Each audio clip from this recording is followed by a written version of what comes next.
Well, welcome back to the the unified solution again. And in the current theme of things leading up to a federal election, I'm trying to get in touch with as many independents as I possibly can. Thankfully, the Australia One aligned independents seem to be able to get to me, pretty regularly. And for that, I'm very thankful. Joining me today is Vince Pennell from South Australia, running in Barker. Vince, it's one of the stranger places that Australia has, well, not one, but two people running in this seat. So you and Maddie Fry are working with each other to help create a difference for the people in Barker. So thanks for joining us today. No, my pleasure. Thank you for having me. So what made you want to stand up? You're a small businessman. You work in IT. Clearly, what's important to you is local business, and I imagine you've being in IT, work in all sorts of different areas, from industrial to agricultural to, private and home commercial. So you're seeing a lot of changes in your part of the world. Basically speaking, while I'm IT, I'm in a very small town. So effectively, we're going to about 3,000 people here. So you can see the IT work wouldn't be a lot of things. But I've been in IT for 30 plus years. Previous to that, I've been in the timber industry. I've been in aged care. I've been a servo register person. I've worked in the meat industry. So I've had a lot of the stuff around, and I'm very partial to the primary industries, like looking after them. So they've been particularly hard hit at the moment from various different angles, from different sorts of restrictions being placed on them here in Australia and overseas, to now, there is all sorts of talk, everything from climate control and weather manipulation through to, particularly laws in Victoria, which if they gain any strength and foothold across the rest of the country, are going to affect you in South Australia in a very big way. Anything that comes out of any other state's going to go across every state. Let's just be totally clear about that. So Dan's little laws about being able to rip up people's vegetable gardens, that's just outright tyranny, right? That's got to go. Lots of laws have got to go, actually. And just to give you an example, I did a little experiment last night, and I put it out on Telegram and I put it out on Facebook, etc. I went into Google and I typed in Vince Pennell, Barker, and Facebook. Google couldn't find us at all. Wow. Right? They found the virtual hub, which is my business for my IT, but they couldn't find us at all. So I did exactly the same for Maddie Fry. Couldn't find her either, except for the entries that have been in like papers or something where we've actually had a mention. So the online papers. Is that right?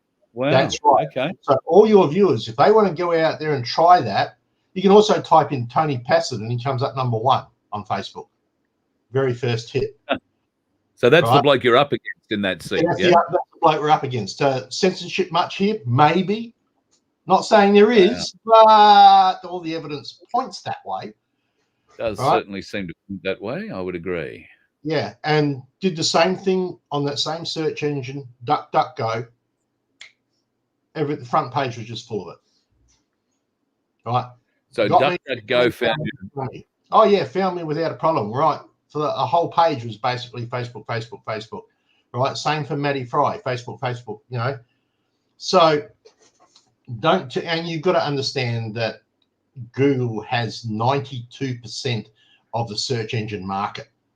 So that's 92% people who are not hearing the truth. If I get in, guess who I'm going after? Yes, well, I can imagine you'd be very interested. I'm going after. Well, they are. Apple were in the news recently looking to gain consent to automatically raise app prices without having to consult anybody. So, big tech is certainly making some inroads into areas that we don't want them in, and it takes people like you with a lived experience, and like you say, you've had a number of jobs like me. I've predominantly worked in radio, but a lot of the other things I've done a lot of other things as well, and a lived experience is hard to go by. or hard to go past. When you look at the parliamentarians currently sitting in that place, there is a very high percentage of them, particularly on the Labor Greens side, that have never had a real job in their lives. How can they represent us? You know, people in Barker, get behind Vince, get behind Maddie, get behind an independent, get a voice in the parliament, add your voice to the very loud voices that hopefully a lot of independents will bring to parliament. They're very scared, aren't they, at the moment of having a hung parliament, the major parties. I'm trying to explain to people, and Vince, I'm sure you'll agree, the more voices that we get in there for a hung parliament, the louder the people's voice will be. How loud will you be for the people of Barker if you get there? Well, you know who I support, Ricardo. You know what he's like. So does that give you a bit of an idea? I'm going in there with the same goal, right? I'll get in there. I've got things I want specifically for Barker. Like I really want to get back in for the primary industry. They're costing right now double the price for the chemicals, double the price for super. This is in the last year, right? Yeah. Plus diesel's gone through the roof. They can't afford to do that. We need to get back and supplement it. They shouldn't be paying for water. Water is free for everybody. So that's bullshit as well. I hope I can swear on here. But you're fine, mate. It's going to worry me. There's all that sort of stuff that is there. But I've been awake for a while. I sort of found out about all this going wrong courtesy of a speeding fine. That was my red pill. When I had to start fighting a speeding fine, and suddenly it was, hang on a minute, I'm guilty and I have to prove myself innocent. What the? And then I started down the rabbit hole. Yeah. Didn't like that rabbit hole. It's getting stranger and stranger every day. Tell me, what's accommodation like in Barker? Are people struggling with rents? Is there a bit of a crunch on trying to find accommodation? And should you get elected, what is your idea and what is A1's idea about how to alleviate the housing crisis we're going on through at the moment? Okay. Any ideas? To answer the question, it's not just in Barker, it's across the board. I've just yesterday picked up my son from Adelaide, who's been up there looking to try and get a job and get accommodation. He's a game programmer in IT. So we had to go pick him up. Literally could not afford any of the houses there at all in Adelaide. And the same back here. So he's had to come back home with me. So my 20-year-old son's just arrived back home, right? We've had people who are homeless and unemployed sitting down on the riverbanks here in the Murray, living in tents, for freak's sakes, right? Wow. Now, how can we fix that? It's not going to be done instantly, but one of my concepts is that if we get primary production back up and running, and one of those areas will be hemp, growing hemp. It's really, really fast. It's a really durable material. It also can make very good bricks for housing. Right, it's very environmental. Yeah, it is. All right. So if we were to start putting out 1 or 2 room places, like little settlements of 1 or 2 room places that we could use for emergency housing for the people who are starting to first get out there, young adults that are trying to make their own way in their own life, get that going through. That's one of the other options we've got there. So it handles 2 in 1. The second, what are the restrictions like council wise? There are plenty of people who've got everything from 5-10 acres to a couple of 100 acres. The tiny homes business is really going ahead. If I know in other areas it's very difficult to get any more than say maybe 1 tiny home on your property. But if you had a paddock that you were able to put maybe 3, 4, 5 of these things on and make a small, if you like, community under the trees somewhere, shouldn't you be allowed to do that without having council restriction? Well, 2 parts to that question. Firstly, I know here in Mannum that the restriction for having a property is down to 5 acres or 80, depending on if it's a farm type property. The second thing, councils aren't legal. So what say can they have, right?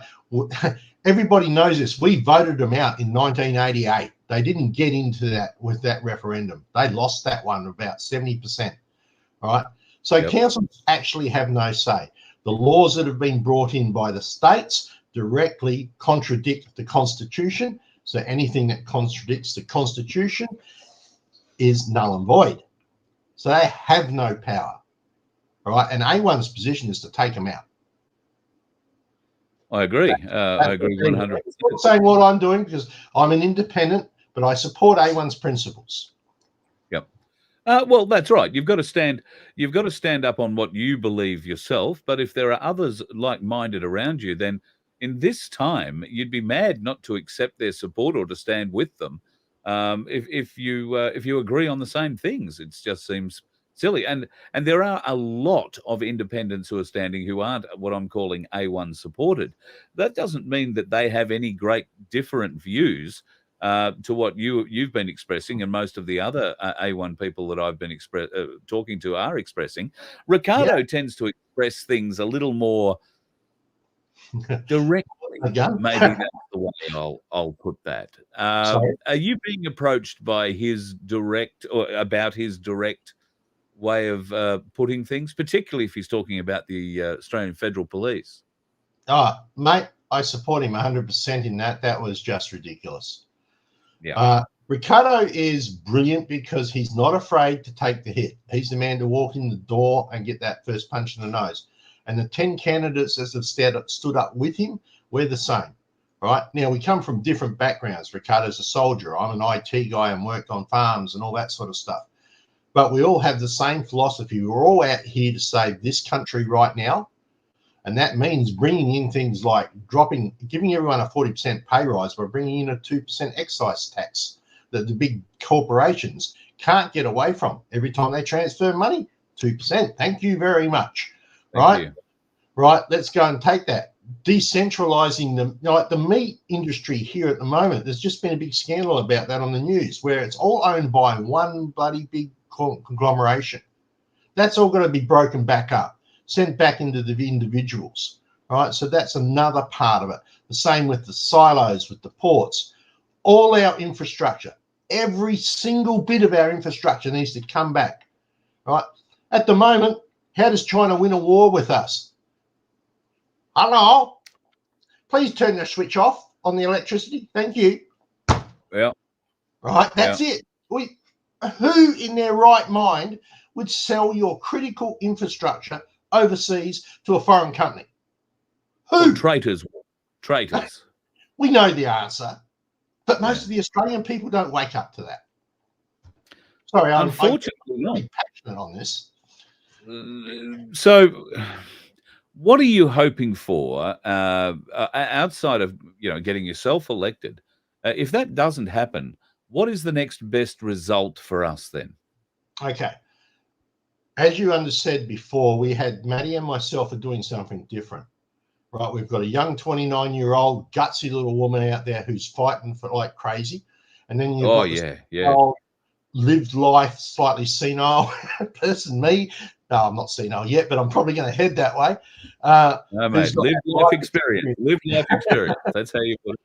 Right. So effectively, we are teaming up and we do not care which one of us gets in. So a vote for me, a second vote for Maddie, or a vote for Maddie and a second vote for me. We're giving you guys choices. If you don't like Maddie because she's too young or too experienced, even though she's got so much wisdom for her age, I'll tell you that now. Oh, yeah. Right? You can choose me and use me. Either way, the idea is you have a choice of two people. Yeah. You fail with both of us, my next best calls go for Kim Hatton from Australian Fed.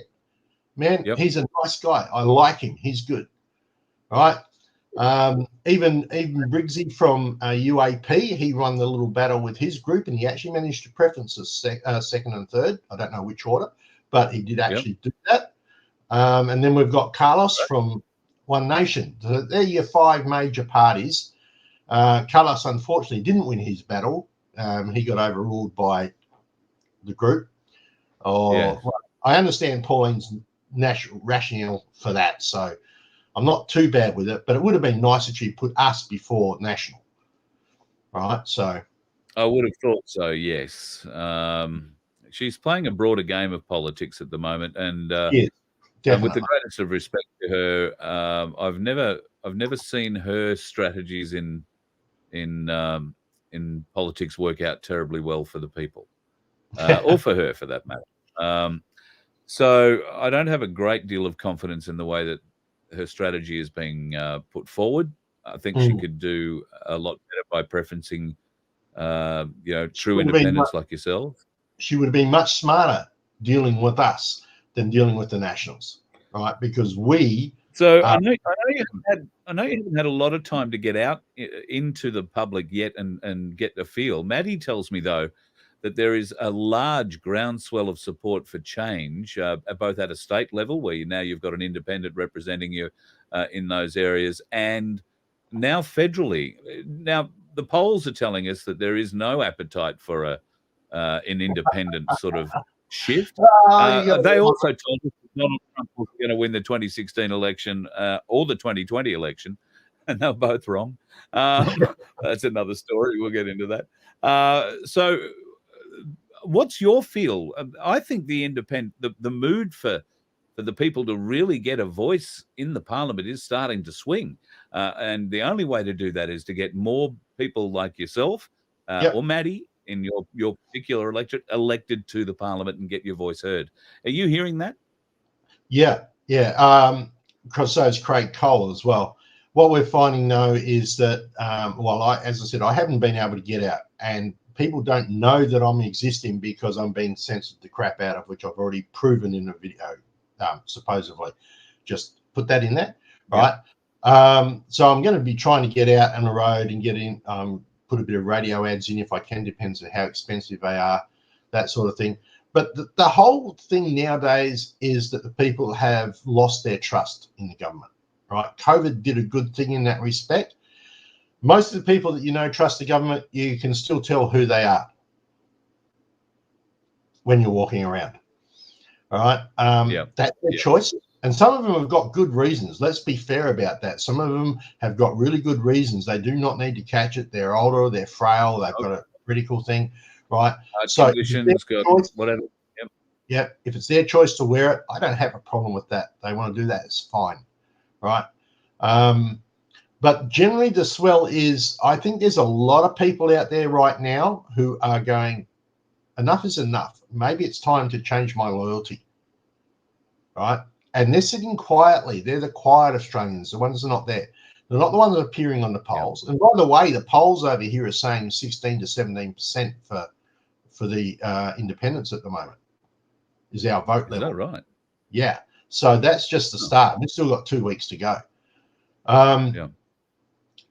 So I feel that, I think we've got a chance. I think now this election, if we don't do it this election, I'm going to say it, we're screwed.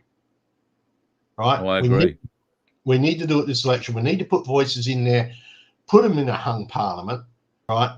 And the beauty about a hung parliament for an independent person is they can say, okay, I will help you run government, but I can do this, this, and this. I want this, I want this. Oh, and by the way, you bring out a bad piece of legislation, I'm going to cross the floor. Yep. Right? Because I can. I'm allowed to cross the floor. Right? You do not have to say, my people in Barker tell me what to do. I'll give you another thing that if I get elected, this is the first time I'm going to let anyone really know about this, but if I get elected, all right, one of the things I'm going to do is I'm going to take some of my wages and I'm going to put it to a guy who's going to put on a blockchain the Barker electorate of people who wish to have their names on there. It'll be anonymous, right? So it'll be a blockchain ledger. And what they'll do is they will have an app that they can have on their phone. And or on their computer, right? When we hit a problem, and let's just say, I can't do it for the first one, but there might be a piece of legislation that comes through. And I'm sitting there going, well, that's a huge piece of legislation. The people need to actually vote on this. So I'm going to put it out there, guys, right? And this is only for the Barker because it's Barker electorate, right? Guys, this is the app, this is this is what they're saying. This is in simple terms, what it means, because everything up there is legal bullshit. We need it in simple terms. Oh, yeah. This is what it They means. use legally beautifully. Yep. Yeah. Well, we don't know legal. That shouldn't be the case. That's not what it's about. It's got to be in simple terms. And anything I push forward will be that. All right. What do you want? Yes, no. You want to go for it? Yes, no, you don't want to go for it. So then the Barker electorate can literally come back in and they can choose to vote or not choose to vote, right? But what I will do is I will get the feeling of the electorate. Now, if the electorate votes yes, and I think it should be a no, I'm going to come back and say, are you sure? Because this. If they still say yes, and I'm still saying no, guess where the answer is going to be in Parliament? It'll be a yes. It'll be the yes, because that's what the people said, right? I personally might not like it, but that's not like this. I'm not the, you're not put in that place for your idea or your opinion as such, and what you think. You're there to represent people. Yeah. All right. So that's something. Well, I'm very encouraged to hear that, Vince.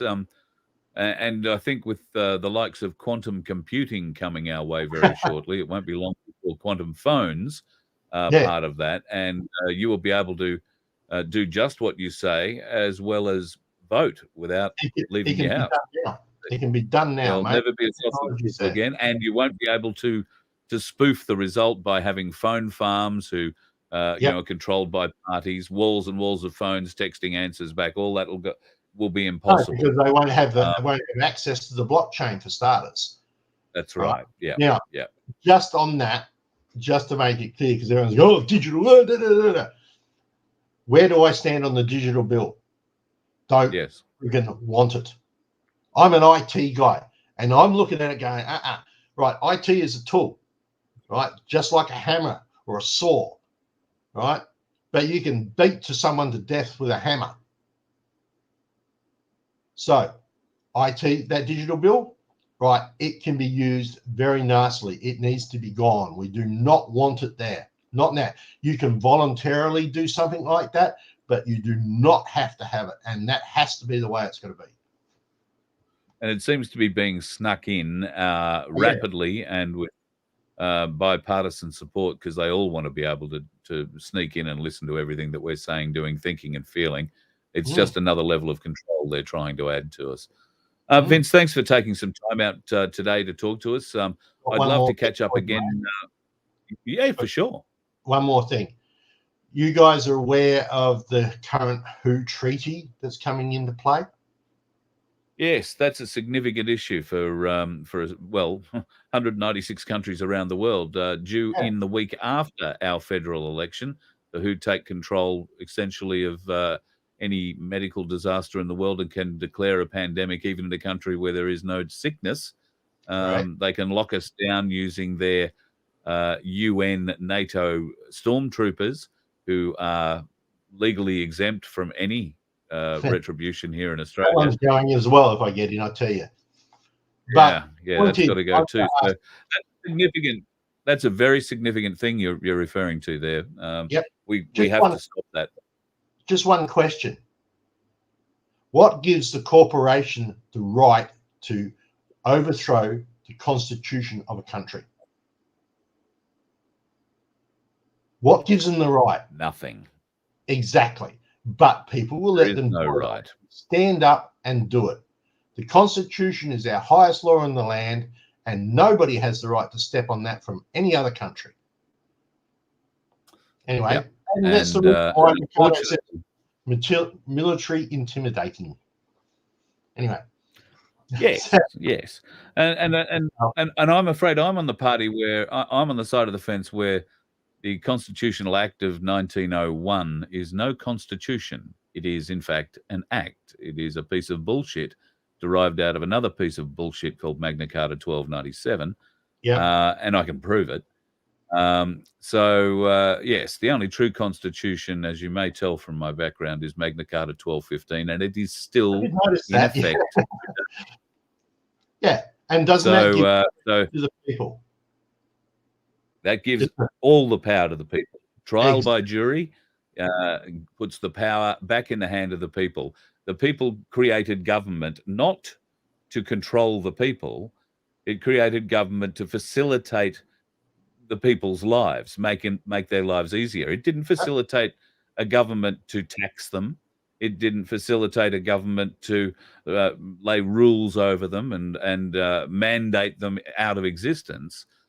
This government, our government, governments worldwide have gone bloody mad with power, and the people need to rise up and take that power back. The only way we can do that is people like you, Vince, and I thank you very much for standing up and trying to give the people of Barker a loud voice in the Parliament this year. I can be very loud, trust me, when I want to be. I get the feeling there's a fairly serious edge to you there, so I'm very happy to see it, Vince. It's I'm a very all we need. Quiet type person and like to negotiate, but you push me too far and look out, right? That I've got a point where right, like you come after my kids, you're dead. It's as simple as that. Yep. Right. Yep. So, and you'll start out by killing the internet first. All right, mate. Thank you very much for your time. I appreciate it. Thanks, Vince. Really, really appreciate your time today too, and best of luck in the campaigning 2 weeks ahead. Well, as long as we can get the word out there, because they can't find us at the moment. Thanks, mate. Well, keep pushing, mate. Keep pushing. Ta.